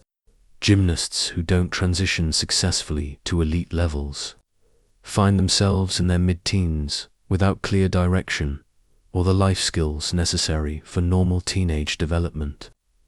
The psychological impact of early specialization in gymnastics affects personality development and identity formation during crucial developmental years. Children who define themselves entirely through athletic achievement struggle with self-worth and identity when performance declines or careers end. Chapter 31. The secrets they don't want you to know. There are secrets in Olympic training so dark that athletes sign NDAs and federations maintain legal teams, specifically to prevent certain information from becoming public. Here's what they don't want you to know. Performance enhancement gray areas involve legal substances and methods that are technically permissible but create advantages that fundamentally alter competition fairness. Blood doping protocols that involve removing and reinfusing your own blood to increase red blood cell concentration. Genetic testing that identifies optimal training responses and allows personalized performance enhancement strategies. The legal supplement industry operates in regulatory gray areas where substances banned in competition are used during training phases, then discontinued before testing windows. The timing of these protocols requires precise knowledge of detection periods and metabolic clearance rates that essentially teaches athletes how to cheat systematically while maintaining plausible deniability. Technology advantages that wealthy countries and well-funded programs hide from competitors include training methods borrowed from military research and space agency studies, altitude simulation chambers that cost more than most homes, underwater treadmills that allow training impossible in normal environments, recovery technologies that accelerate healing and adaptation beyond normal human capacity. Training methods borrowed from military torture techniques include sleep deprivation protocols designed to enhance mental toughness, sensory deprivation training that builds psychological resilience, and stress inoculation procedures that use controlled trauma to improve performance under pressure. The psychological profiling of athletes involves assessments that would be considered invasive in any other context. Genetic testing for psychological traits, personality modification programs, and behavioral conditioning techniques that reshape athletes' fundamental psychological responses to stress and pain. What happens to failed Olympic hopefuls represents one of the darkest, aspects of elite sport that federations actively work to suppress. Athletes who invest everything in Olympic pursuit and fail to achieve their goals often face complete life disruption with no support systems for transition. The suicide rates among former elite athletes are significantly higher than general population rates. But these statistics are carefully managed to prevent public awareness of the mental health crisis created by elite sport pursuit. Athletes who speak publicly about mental health struggles often face unofficial retaliation through reduced support and opportunities. Financial ruin after years of investment in athletic careers affects not just athletes, but entire families who sacrifice financial security for Olympic dreams that don't materialize. The opportunity costs of elite sport pursuit often create lifelong financial disadvantages that are never acknowledged or addressed by sport organizations. Addiction problems, post-career, develop from the inability to replicate the neurochemical highs of elite competition and training. Many former athletes develop dependencies on substances or behaviors that provide similar biochemical responses to competitive achievement. But these addiction patterns are rarely studied or treated as sport-related issues. The medical records of elite athletes contain information about long-term health consequences that would concern public health officials if the data were analyzed collectively. Joint damage, hormonal disruption, and neurological effects that develop from elite training are documented individually but never compiled into studies that might reveal the true health costs of Olympic pursuit. Chapter 32: The Global Competition War. Olympic competition isn't just about individual athletic achievement. It's the visible portion of international conflicts fought through systematic cheating, political manipulation, and economic warfare disguised as sport. State-sponsored doping programs operate as sophisticated intelligence operations involving scientists, doctors, and government officials who develop systematic cheating protocols that evade detection.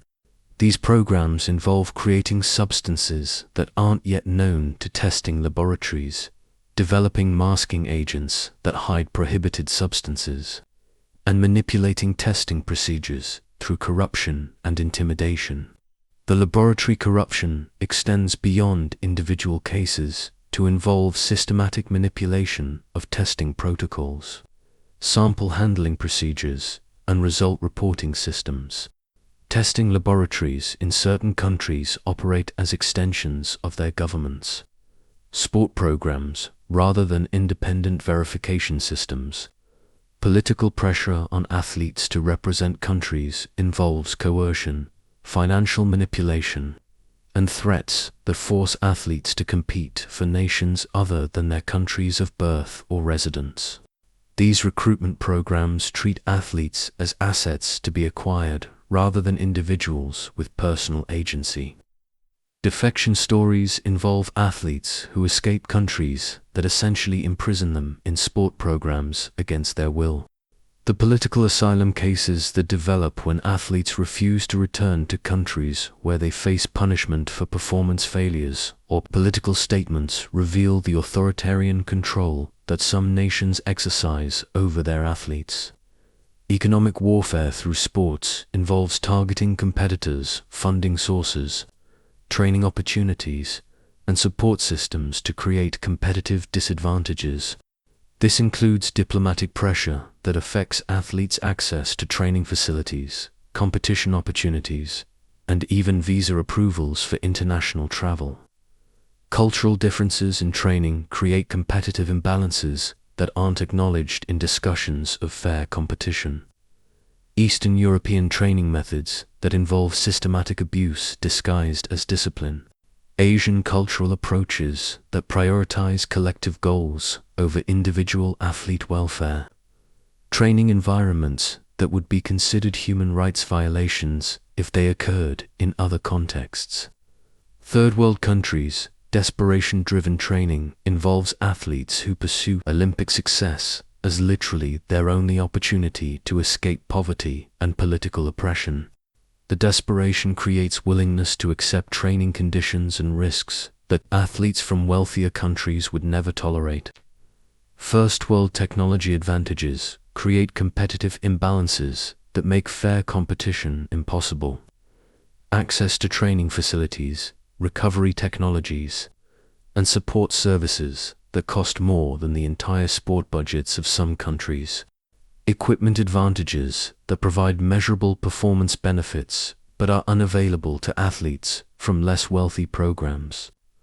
The referee and judging corruption involves systematic manipulation of competition results through advance agreements, financial incentives, and political pressure. In subjective sports, the judging becomes an extension of international political relationships rather than objective performance evaluation. Intelligence gathering between countries involves spying on competitors' training methods, analyzing their preparation strategies, and sometimes sabotaging their preparation through various means. Competition becomes psychological warfare, where information about opponents, weaknesses, and preparation is gathered and exploited systematically. Chapter 33. When Science Goes Too Far. The intersection of Olympic training and cutting-edge technology has created monitoring and manipulation systems that transform athletes into laboratory subjects who surrender privacy and autonomy in exchange for marginal performance gains. Biometric surveillance extremes involve 24/7 monitoring that tracks every physiological function, including heart rate variability, sleep stages, stress hormone levels, and even bathroom habits. Athletes wear multiple devices that collect data continuously, creating privacy invasion that would be considered unacceptable in any other context. The data collected includes intimate details about reproductive cycles, sexual activity, emotional states, and psychological responses that are analyzed by teams of scientists who know more about athletes' bodies than the athletes themselves. This information becomes property of sport organizations and can be used to make decisions about athletes' careers without their input. Predictive algorithms analyze the collected data to determine optimal training loads, competition timing, and even personal relationship management. Athletes receive instructions about when to train, when to rest, when to socialize, and when to avoid human contact based on algorithmic analysis of their biometric data. Genetic testing determines career paths and training specialization before athletes have developed personal preferences or interests. Young athletes are directed toward specific sports and events based on genetic markers that suggest optimal performance potential, regardless of their personal interests or enjoyment. AI coaches know athletes' bodies better than they do, providing training instructions based on data analysis that supersedes athletes' subjective feelings about their readiness or motivation. The relationship between human athletes and artificial intelligence creates dependency on external analysis rather than internal awareness. Equipment, technology, arms race creates costs that bankrupt families while providing competitive advantages that are impossible to overcome through training alone. Swimsuits that cost thousands of dollars but provide measurable time improvements. Running shoes that enhance performance through technological features rather than athletic ability. Technology creates unfair advantages based on access to resources rather than athletic talent or dedication. Athletes with access to cutting-edge equipment and monitoring systems compete against others using inferior technology, creating competitions decided by engineering rather than human performance. Corporate sponsorship control over athletes extends beyond equipment provision to include behavioral control and personal decision-making authority. Athletes surrender autonomy over personal relationships, social media use, and public statements in exchange for access to necessary technology and funding. Equipment failures destroy careers instantly when technological dependence creates vulnerability to mechanical problems beyond athletes' control. Competition results determined by equipment malfunctions rather than performance differences, with no recourse or compensation for affected athletes. The psychological dependence on technology creates anxiety when monitoring systems aren't available, and athletes lose confidence in their ability to perform without external data validation. The human intuition and body awareness that historically guided athletic training is replaced by dependence on technological analysis. Chapter 34. When champions break.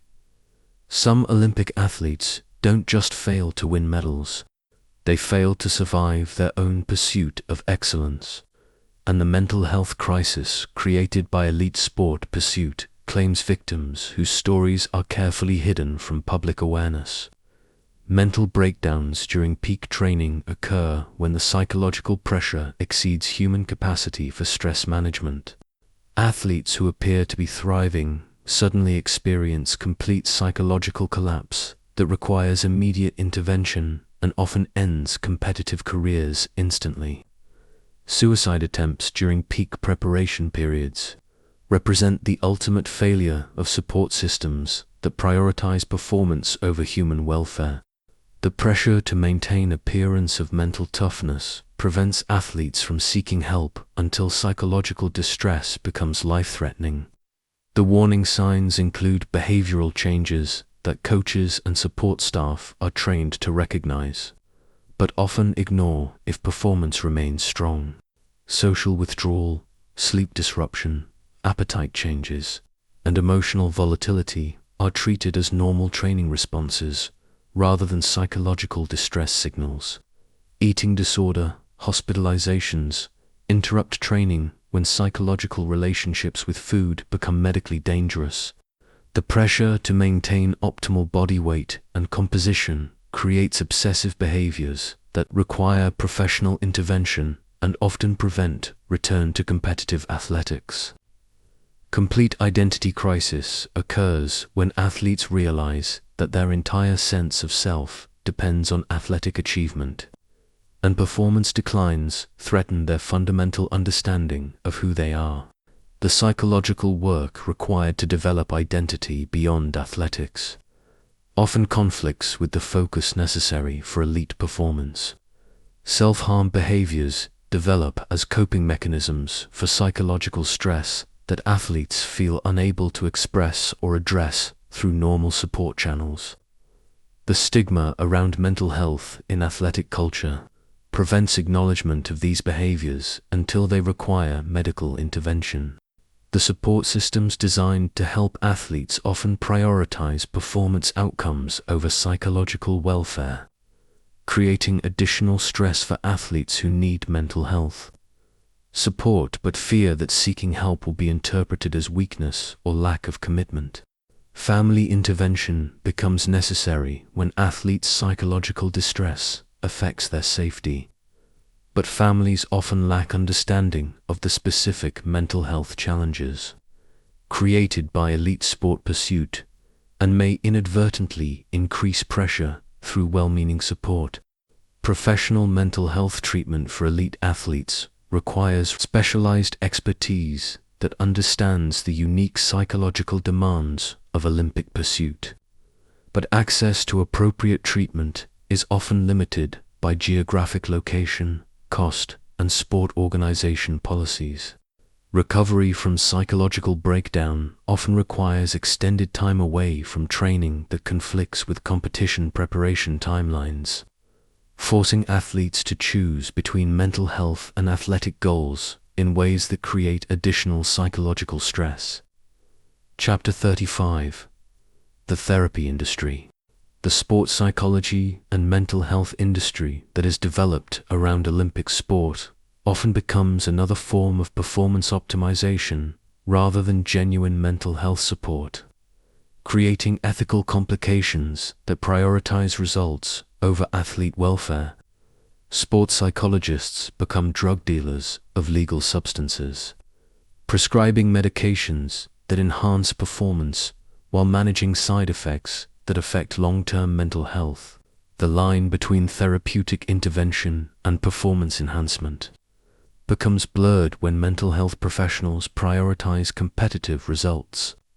Meditation and mindfulness training are reframed as performance tools rather than wellness practices, stripping away the mental health benefits while focusing solely on competition applications. Athletes learn to use meditation to enhance focus and pain tolerance, rather than develop emotional regulation and psychological balance. Therapy sessions focus exclusively on performance optimization, rather than addressing underlying mental health issues or developing coping strategies for life beyond athletics. Athletes receive psychological support that enhances their ability to endure training stress, but doesn't address the mental health consequences of that stress. Mental health stigma in athletic communities prevents athletes from seeking appropriate treatment, because admitting psychological struggles is interpreted as weakness that could affect team selection or funding.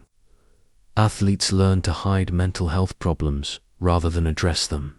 The therapeutic relationship becomes compromised when sports psychologists report to coaches and sport organizations rather than maintaining confidentiality with athletes. Treatment decisions are influenced by performance considerations rather than therapeutic best practices. Prescription medication use among elite athletes includes substances that manage anxiety, depression, and sleep disorders, but aren't acknowledged publicly because they contradict the image of mental toughness that sport organizations want to project. Group therapy sessions for athletes often focus on performance enhancement rather than mental health support, creating environments where psychological vulnerability is discouraged in favor of competitive motivation techniques. The crisis intervention protocols developed for elite athletes prioritize preventing disruption to training and competition schedules, rather than providing appropriate mental health treatment when athletes experience psychological emergencies. Professional development for sports psychology often emphasizes performance outcomes rather than mental health expertise, creating practitioners who understand sport but lack sufficient training in clinical psychology to address serious mental health issues. Long-term psychological care for former athletes is rarely provided by sport organizations, leaving athletes to manage the mental health consequences of their competitive careers without specialized support that understands their unique experiences. Chapter 36: The Ultimate Reckoning. After examining every dimension of Olympic pursuit, the systematic destruction of normal human experience in favor of performance optimization, we arrive at the ultimate question that haunts every elite athlete. What remains of the person underneath the competitor? The identity reconstruction required for Olympic success involves systematically replacing normal human responses, relationships, and decision-making processes with performance-optimized alternatives. You don't just train your body, you rebuild your entire psychological framework around the pursuit of marginal gains measured in fractions of seconds. The social skills that develop through Olympic pursuit are simultaneously sophisticated and completely dysfunctional in normal human contexts. You master the ability to perform under extreme pressure while losing the capacity for casual social interaction. You develop extraordinary discipline while becoming unable to relax or enjoy spontaneous activities. Your relationship with pleasure becomes fundamentally altered because everything enjoyable, food, sleep, entertainment, social interaction, is evaluated through its impact on performance. The ability to experience pure enjoyment without performance considerations often never returns, even after competitive careers end. The risk assessment capabilities that develop through elite training create paranoia about activities that normal people consider safe. Having spent years managing calculated risks that could end careers instantly, you develop hypervigilance about potential threats that makes normal life feel constantly dangerous. Physical health after Olympic pursuit involves managing the accumulated damage from years of systematic stress applied to human systems that weren't designed for such extremes. The long-term consequences include joint problems, hormonal disruption, and cardiovascular adaptations that affect quality of life for decades. Career transition challenges include not just practical skills development, but fundamental personality reconstruction. The traits that make someone successful in Olympic pursuit: obsessive attention to detail, intolerance for inefficiency, extreme goal orientation, often create problems in normal work environments. Relationship formation after Olympic careers requires learning social skills and emotional availability that were systematically suppressed during competitive years. The ability to prioritize another person's needs over your own goals often requires conscious development and sometimes professional guidance. The financial reality of post-Olympic life includes not just the direct costs of training and competition, but the opportunity costs of years spent developing non-transferable skills instead of building traditional career foundations. Most Olympic athletes face financial disadvantages that persist throughout their lives. Parenting challenges for former Olympic athletes include avoiding the projection of unfulfilled athletic goals onto children while providing appropriate support for their interests and activities. The intensity and sacrifice that defined their own childhood often creates confusion about normal parenting approaches. The meaning-making process required to integrate Olympic pursuit into a complete life narrative involves acknowledging both the extraordinary achievements and the extraordinary costs. Some athletes describe their competitive years as the most meaningful period of their lives, while others view them as necessary steps toward discovering what actually matters.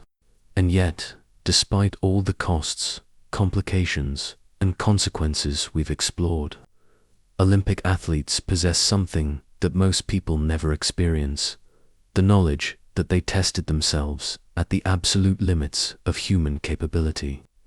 They discovered how much pain they could endure, how much they could sacrifice, and how close they could come to perfection.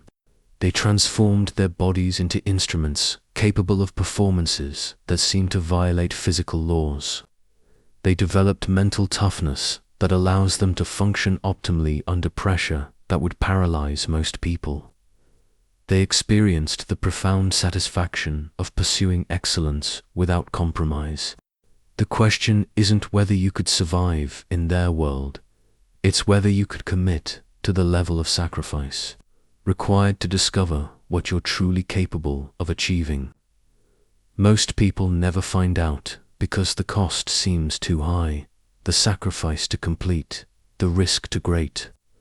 But for those who choose the path of Olympic pursuit, the journey provides access to human experiences that are simply unavailable through any other means. They don't just compete in the Olympics, they become living examples of what humans can achieve when they surrender everything to the pursuit of excellence. Tomorrow morning, when you wake up at your normal time and make decisions based on comfort and convenience, remember that Olympic athletes are already hours into training sessions that would break most people's will to continue. Their commitment to human excellence continues, one impossibly demanding day at a time. That's the reality of Olympic pursuit. Beautiful, brutal, and completely consuming.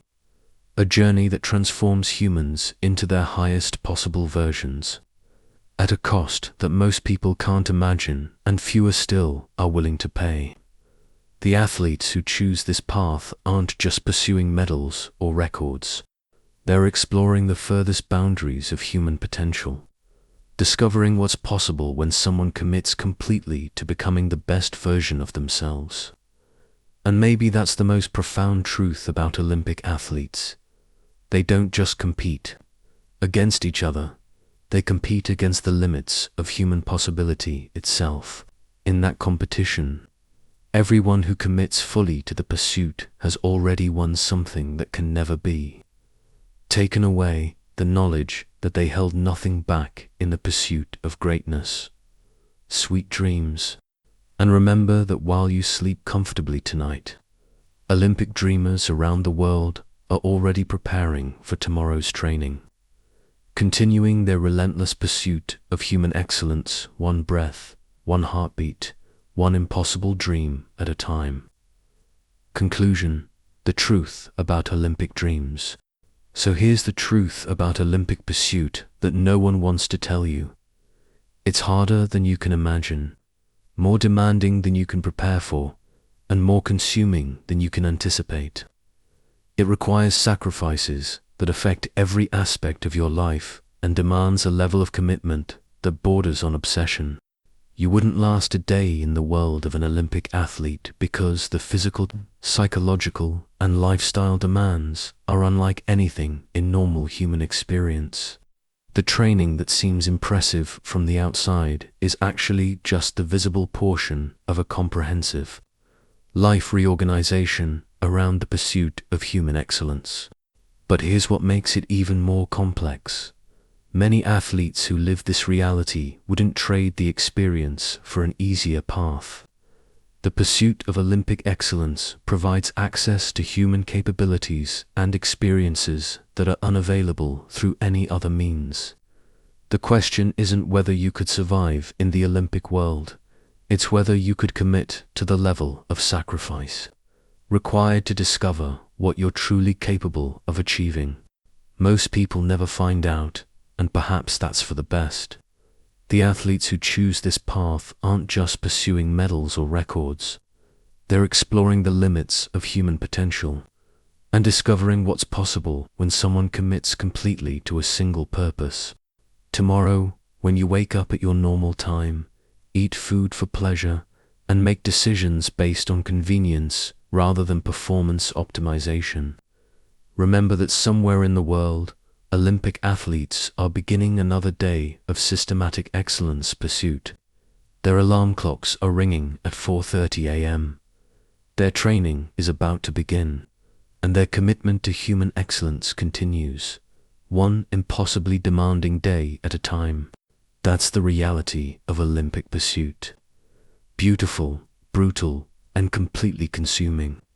A pursuit that transforms humans into their highest possible versions, at a cost that most people can't imagine and fewer still are willing to pay. Sweet dreams, and appreciate that you can sleep in tomorrow.